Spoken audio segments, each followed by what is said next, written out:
Sometimes, a man has to make hard choices. Choices that might look wrong to others, but you know are right in the long run.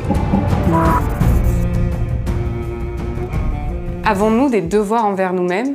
Est-ce l'intention qui fonde la valeur morale d'une action? Voilà des sujets de dissertation qui pourraient tomber au bac. Commençons par présenter le minimalisme moral. Le lord fondateur de cette maison s'appelle Ruvén-Augien et son livre s'appelle L'éthique aujourd'hui. Ruvén-Augien défend deux choses. La première, c'est que la morale ne concerne que le rapport que j'ai à autrui et pas le rapport que j'ai à moi-même. Je n'ai pas de devoir envers moi-même. Ainsi, un minimaliste ne considère pas, par exemple, que le suicide est un meurtre perpétré contre soi-même.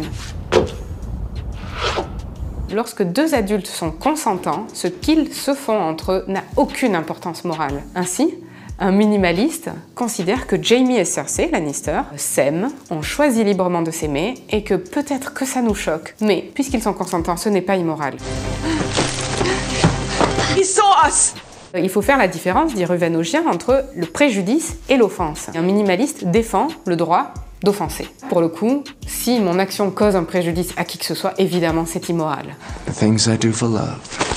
Quand on a des devoirs envers soi-même, on n'est pas minimaliste, on appartient à un continent qui s'appelle la morale maximaliste. Sur ce continent, il y a deux familles. Si vous appartenez à la morale déontologique, vous pensez que c'est bien l'intention qui fonde la valeur morale d'une action. Vous appartenez à une doctrine philosophique fondée par Emmanuel Kant dans un livre qui s'appelle Les fondements de la métaphysique des mœurs. Ce qui fait la valeur morale d'une action, c'est notre intention. Cette intention, il va aussi l'appeler parfois une maxime. Comment savoir si notre intention est morale?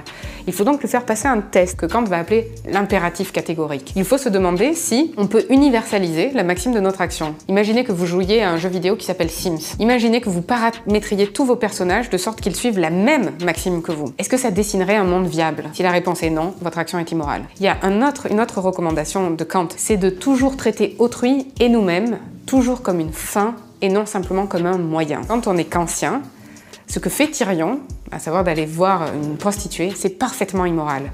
Parce qu'il traite la prostituée, non pas simplement comme une fin, mais aussi comme un moyen. It is true what they say about the northern gals.